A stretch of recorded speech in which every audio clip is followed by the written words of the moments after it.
सभी का स्वागत है हमारे चैनल में फियर इज़ बैक। तो चलिए चलते हैं आज की कहानी की ओर।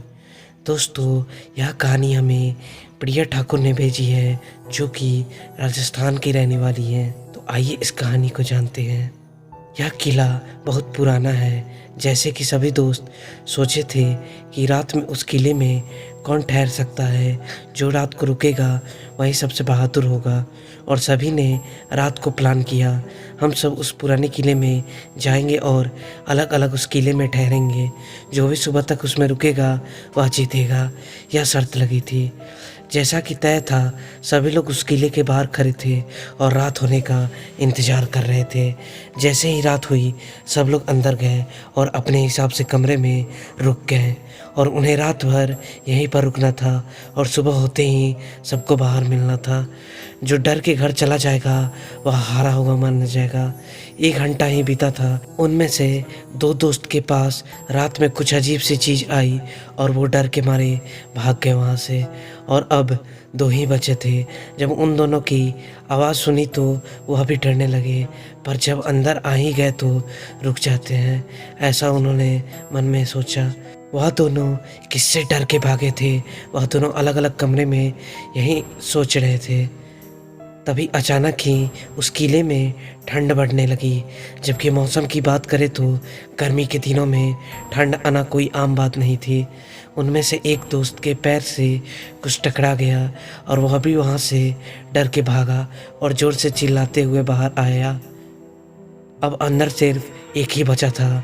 अब वो भी सोच रहा था कि कुछ तो है जो उन्हें डरा रहा है, पर अब वही एक बचा था। यह सोचा कि रुका जाए या भागा जाए। अब चूंकि वो अकेला बचा था और सुबह तक वो अगर रुक जाता तो वो विजेता कहलाएगा, वह यही सब सोचकर अंदर ही ठहरने का ठीक समझा। तभी आधी रात बीती ही थी कि कुछ लोगों की आवाज़ आने लगी।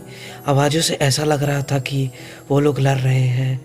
यह पूरी तरह से घबरा गया, पर यह बात समझ नहीं आ रही थी कि वह किस बात पर लड़ रहे हैं।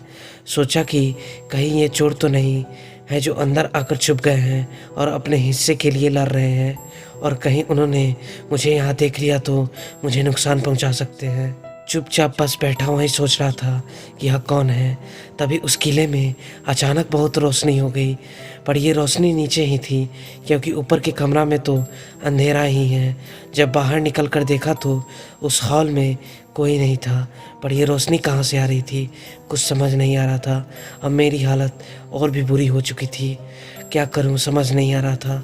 वो लोग भी अब दिखाई नहीं दे रहे थे जो लड़ रहे थे, पर यह रोशनी सिर्फ एक मोमबत्ती से आ रही थी। पर यह मोमबत्ती कहाँ से आई यह पता नहीं, और वो लोग भी कहीं नहीं थे। अब डर तो लग रहा था क्योंकि कोई नहीं दिख रहा था। कुछ देर बाद फिर आवाज़ आने लगी और झगड़ा बढ़ गया, पर कोई नहीं दिख रहा था। धीरे धीरे सुबह हो गई और जब रोशनी नहीं थी और वहाँ कोई नहीं था, अब बाहर आने का समय हो गया था।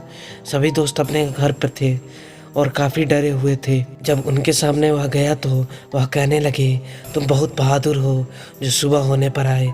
वह दोस्त बहादुर तो कहलाया, पर वो लोग कौन थे और वो रोशनी, बस यही बात उसके दिमाग में चल रही थी, जिसका जवाब उसे नहीं मिल रहा था। और इस बात से लेकर वह हमेशा परेशान रहने लगा। काफ़ी साल बीत गए, पर अब उस किले में जाने की अब किसी की भी हिम्मत नहीं हुई। हमें लगता है कि कुछ ज़रूर है जिसका हमें पता नहीं है, शायद कभी लगेगा भी नहीं। वह शायद भूत प्रेतों की टोली वहाँ रहती है, या हो सकता है। तो दोस्तों, यह थी प्रिया ठाकुर की द्वारा भेजी हुई एक सच्ची घटना। अब हम फिर मिलते हैं अपनी एक अगली सच्ची घटना के साथ। धन्यवाद।